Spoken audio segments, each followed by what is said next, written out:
ഇന്ന് നമുക്ക് ഔട്ടിങ്ങുള്ളൊരു ദിവസമായിരുന്നു. സോ രജിസ്റ്ററിൽ പേരൊക്കെ എഴുതി നമ്മൾ പുറത്തേക്ക് ചാടി. ഒരുത്തയോടെ ഇവിടെ ഉണ്ടാ നടക്കുന്ന വഴി ഞാൻ നോക്കിയപ്പോൾ ഒരു കൊച്ചു ഗേറ്റിൻ്റെ വാതിക്കൽ ഇങ്ങനെ നോക്കിക്കൊണ്ടിരിക്കും. അങ്ങനെ ഞങ്ങൾ നേരെ ലേഡീസ് സ്റ്റോറിൽ ചെന്ന് ഇതെല്ലാം കണ്ടപ്പോൾ എനിക്ക് എന്തൊരു വെപ്പാളം. അതിൽ നിന്ന് പറഞ്ഞാൽ പറക്കി എടുത്തോണ്ട് അതേ ഒരെണ്ണം താഴെ കിടക്കുന്നു. ആരും കണ്ടില്ലല്ലോ എന്നോർത്ത് അത് നേരെ എടുത്തങ്ങ് തിരിച്ച് വെച്ച് തിരിച്ചൊക്കെ നോക്കിയിട്ടാണെങ്കിൽ അതങ്ങ് ഇരിക്കുന്നുമില്ല. കുറേ ഞാൻ ശ്രമിച്ച് അങ്ങ് ഞാൻ വല്ലാണ്ടായിപ്പോയി. അതെങ്ങനെയോ അവിടെ വെച്ചിട്ട് എടുത്തതും തിരിച്ച് വെച്ചിട്ട് നൈസിനെ അവിടെ നിന്ന് മുങ്ങി. പിന്നെ ഇല്ലേ തലയിലായല്ലേ. അങ്ങനെ ഞാൻ നോക്കിയപ്പോൾ വേറെ വലിയൊരു സാധനം. എന്നാൽ പിന്നെ കുറച്ചൊരു ഇത് വെച്ച് തുള്ളാന്ന് ഓർത്ത് അതിനെ വെച്ച് തുള്ളി. അങ്ങനെ നോക്കിയപ്പോൾ ഒരു സൈക്കിൾ. കുറേ നാളെ ഇതൊക്കെ ചോദിച്ചിട്ട് പിന്നെ അതിൻ്റെ പുറത്ത് കയറി നിന്ന് കുറച്ച് മുന്തി കളിച്ചു.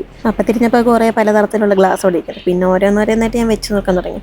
ഇത് തീരെ പോരെന്ന് മനസ്സിലാക്കിയപ്പോൾ ഞാൻ ഇവിടെ തിരിച്ച് വെച്ചു. പിന്നെ അടുത്തൊരെണ്ണം എടുത്ത് വെച്ചു.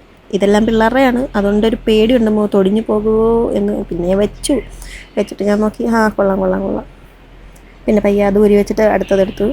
ഇത് കൊള്ളാം, ഇതാണ് എനിക്ക് ഇഷ്ടപ്പെട്ടത്. ഇത് വെച്ച് ഞാൻ അവിടെ നിന്ന് 2 തുള്ളൊക്കെ തുള്ളി. എന്നിട്ടാണ് ഞാൻ അവിടെ തിരിച്ച് വെച്ചത്. അപ്പോൾ അത് എൻ്റെ അതേ ഫേസ് കട്ടുള്ളൊരു സാധനം എടുത്തു വെച്ച് നോക്കിയപ്പോൾ ശരിയാണെന്ന് തോന്നി. ഒരമ്മ പറ്റതുപോലെയുണ്ട്.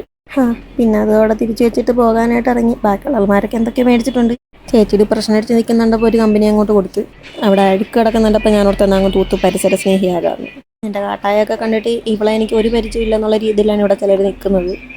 ഒരു കണ്ണാടി കണ്ടപ്പോൾ ഓർത്ത് എന്നാൽ പിന്നെ കുറച്ച് ക്യൂട്ട്നെസ് ഇറക്കിയിട്ട് പോകാം. നീയുടെ പറയുമ്പോൾ നീയെ കിട്ടൊരു ഉന്ത് വെച്ച് കൊടുത്ത് എല്ലാവരും എന്നെ നോക്കുന്നുണ്ടായിരുന്നു. എന്നാൽ പിന്നെ ഇവരെ ഒന്ന് പേടിപ്പിച്ചേക്കാന്ന് ഓർത്ത് നടന്ന് ക്ഷീണിച്ചുകൊണ്ട് ബജ്ജി വാങ്ങാനായിട്ട് കയറി. ബജ്ജി വാങ്ങാനായിട്ട് ചെന്ന് ഞാൻ നോക്കിയപ്പോൾ കുറേ എണ്ണം കൂടെ ഐസ്ക്രീമിൻ്റെ അവിടെ നിൽക്കും. പിന്നെ ഞാൻ അവിടെ നിന്ന് ബജ്ജി മേടിച്ചിട്ട് നേരെ അപ്പുറത്തെ കടയിലോട്ട് പോയി. യൂട്യൂബറാണെന്ന് പറഞ്ഞാൽ അതിനെ കൊണ്ട് ഞാൻ ഹായും പറയിപ്പിച്ച്. ഇത്രയും കാട്ടുകൂട്ടീൻ്റെ ക്ഷീണം തീർക്കാനായിട്ട് ഒരു ജ്യൂസും കുടിച്ച് നടന്ന് ഞാൻ നോക്കിയപ്പോൾ 3 കൂടെ ഫേക്ക് കളിച്ച് ഫ്രണ്ടായി നടക്കുന്നു. എന്നെ മൈൻഡ് പോലും ചെയ്യുന്നില്ല.